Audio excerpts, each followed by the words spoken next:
Hey guys, in today's video we are going to be talking about the difference between fake coal loads and real coal loads and why I chose real coal loads on my layout. So I will see you all in the next clip. Hi everybody, my name is Jacob, and today I'm pretty much stating the 3 reasons why I chose the live coal over the fake coal.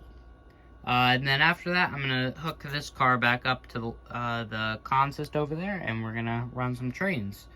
But the main reason why I chose this over this is because this has kind of a glossy look to it, if you see it. And I do understand that coal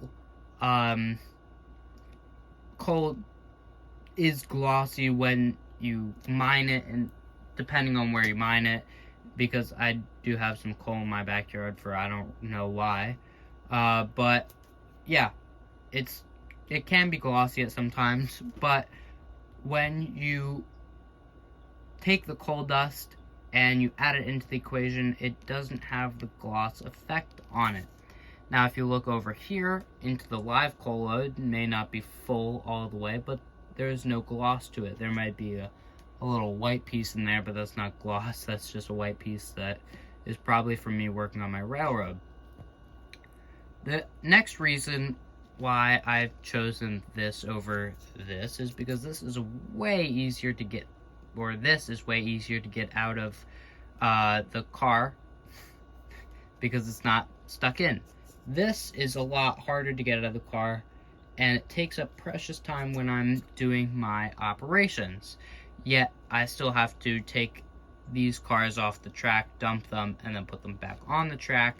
But it's a lot easier than trying to finick with this coal to come out. And I know I'm using 2 hands, but it's still not an easy process. So I would need something like a screwdriver or something. Ooh, let me try to get it back on the track. Something like that on my layout. I don't know why I said layout there. Oh, sorry guys, this car is having a little bit of a problem lately with derailing. I think it's something to do with the wheel sets that I have on here.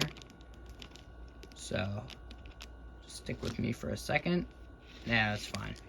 This isn't gonna go back under the consist anyways. But, yeah, so this guy right here is my newer car that I got from eBay, and I have to fix it, but it came with this coal load. And the third reason, which kind of ties into the last reason, is that this isn't really that realistic in my opinion through the glossiness and through the way the coal is. I don't really see it as realistic. But if it looks realistic to you guys, hey, that's great. You guys can run this. I understand if you guys are on kind of a tight budget railroad and all of that. This is great for running it on a tight railroad, or tight budget railroad, especially if you're kind of doing the 8x10 layout on the door layout, as pretty much everybody calls it now, I think. This is great for running that. I'm not taking anything away from this coal load over the live coal load. It's just my personal preference to use the live coal load over this coal load. When I was first starting out and when I first got my hopper cars, I was using the fake coal loads, and they worked a doozy for me until I kind of upgraded and added and all that stuff to, and I wanted to model live coal loads. So that's pretty much why I use live coal loads, because, you know, they're easier, they add a challenge. I don't know if I mentioned that they add an extra challenge for my railroad to get them all up and running, and if they tip, everything comes out, so then I have to vacuum everything up and start all over again.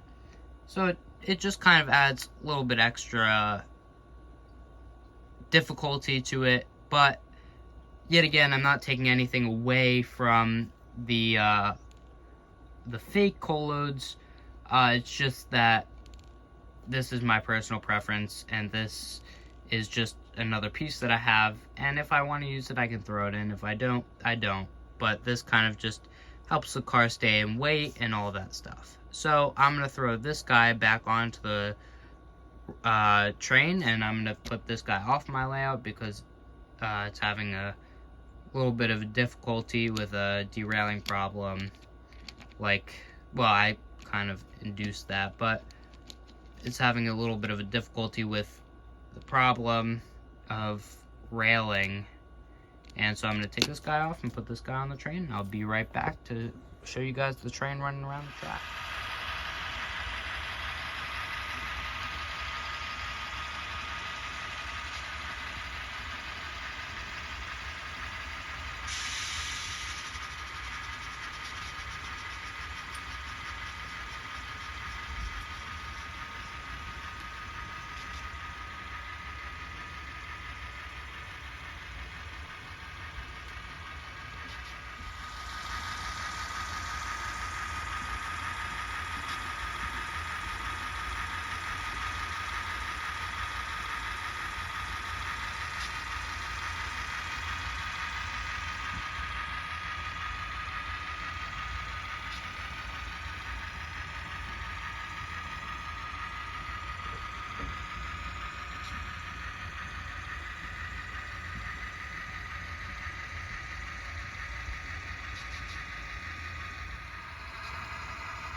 And that will conclude today's video. Thank you guys so much for watching. I thank you all so much for the support that you guys have been giving me the past couple of videos.